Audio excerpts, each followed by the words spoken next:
Welcome to Lesson 3. In this lesson, we'll be looking at whether female teachers and female students are correlated. Ada Lovelace herself had a female teacher, Mary Somerville. She was a famous mathematician and natural scientist, and Ada learned a lot from her. So my question this week is, was Ada's success as a mathematician partly due to the fact that she had a female math teacher? And to what effect does having female teachers tend to affect the success of female students, or even the prevalence of female students?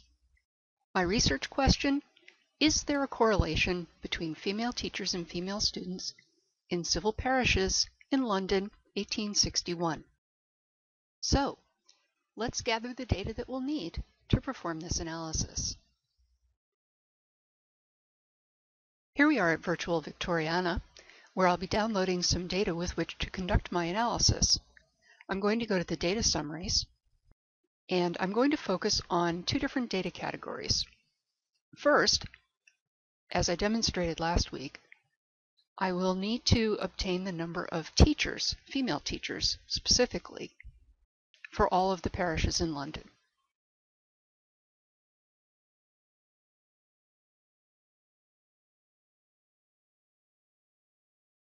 Here's my list with one data value per civil parish, and I will download that by clicking on the CSV or comma separated value button.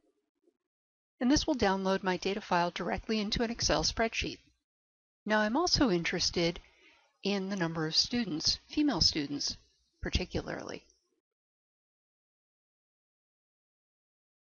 When I take a look at the kinds of data that I have available on students, I see that one of my categories is females attending school. I'm going to ignore Sunday schools for the moment, as they don't represent the kind of learning that I'm most interested in, which is learning where families devote time for their sons and daughters to attend school during the week. My data element will be females attending school,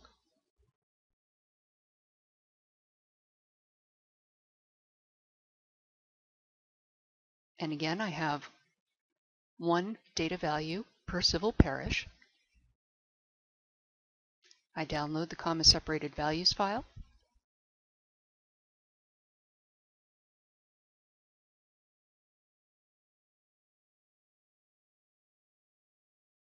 Now this spreadsheet shows me how many females I have attending school in each civil parish.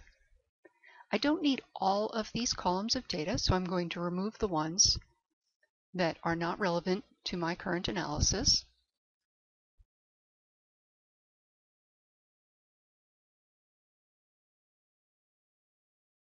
Since I only have female subjects in this study, I can remove that column. In this example, I have only the female teachers. I'll delete the columns that I don't need for my current analysis.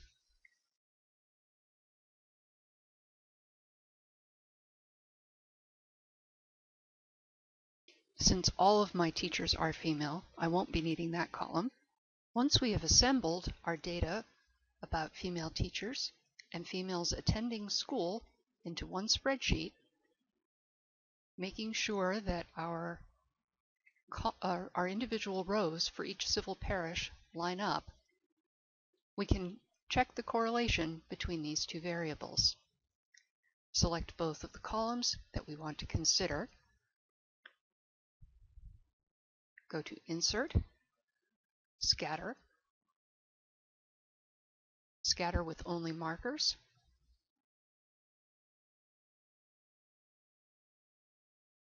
This will give me a simple scatter plot, which in Excel 2010, I can then reformat. I can choose a scatter plot that includes a regression line, or more usefully, a scatter plot that includes a regression equation. It's a little hard to tell what some of these outliers might be. So I've downloaded an add-in for Excel called XY Chart Labels. You can find the XY Chart Labeler here at appspro.com/utilities/chartlabeler.htm, and it is available for both Windows and the Mac. These are the download links, and there are instructions on how to install it available as well. Once I have it installed, I select my chart and then go to the new XY chart labels function and click Add Labels.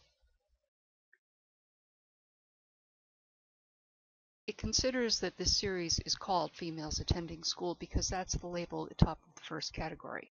I select my range, not including the header,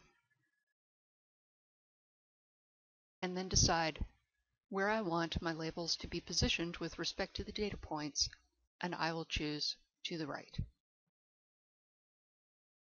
There's a momentary pause while it calculates, and it inserts all the data labels.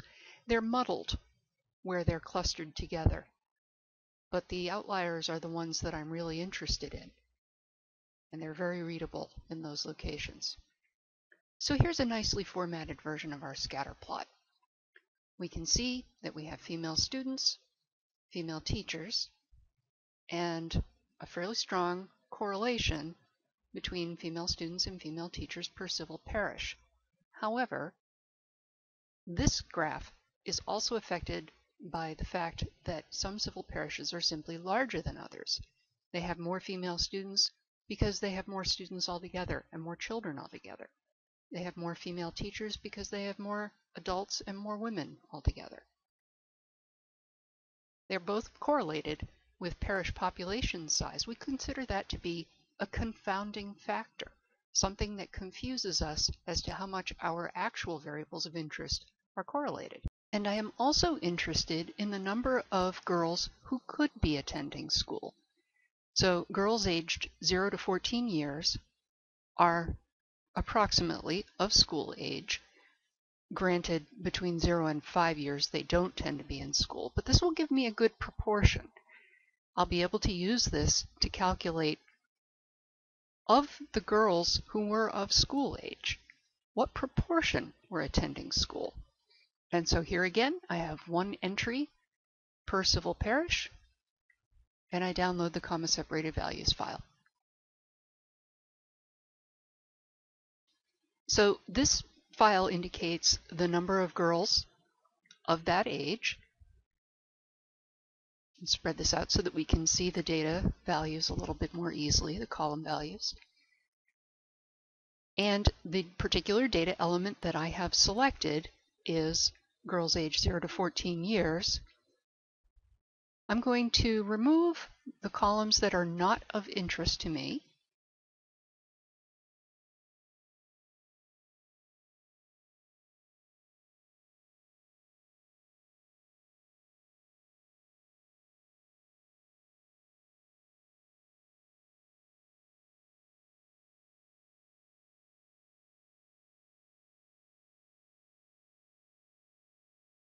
Without going through all of the extra steps, what I have here is a spreadsheet that shows, for each civil parish, number of female teachers and the number of females attending school, the number of women, and the number of girls of school age. And then this allows me to calculate these two values neatly in two side-by-side columns. So here, the percentage of female teachers, the percentage of women who are teachers, is this column divided by this column.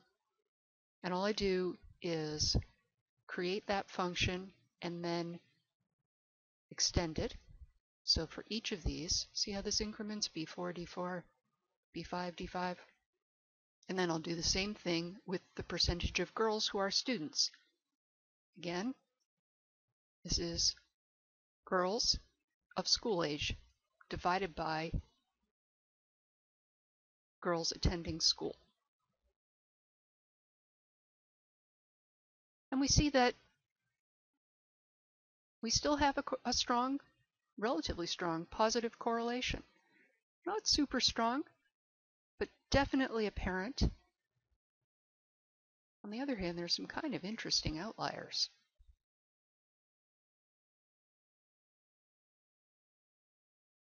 Here's the refined version of our graph. Now we have the proportion of girls who are students and the proportion of women who are teachers. We see that we still have a positive correlation and some interesting outliers. So what can we conclude? In general, there is a correlation between a higher proportion of female students and a higher proportion of female teachers, but there are some exceptions. We can see that Hampstead stands out as a higher proportion of both female teachers and students, even higher than the trend line would indicate. Wandsworth shows a high proportion of female students and not as high female teachers.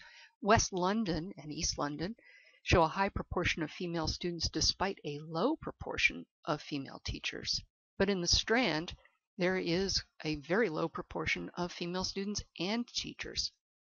I think, given this, we might conclude that Hampstead is the friendliest place for female teachers and students.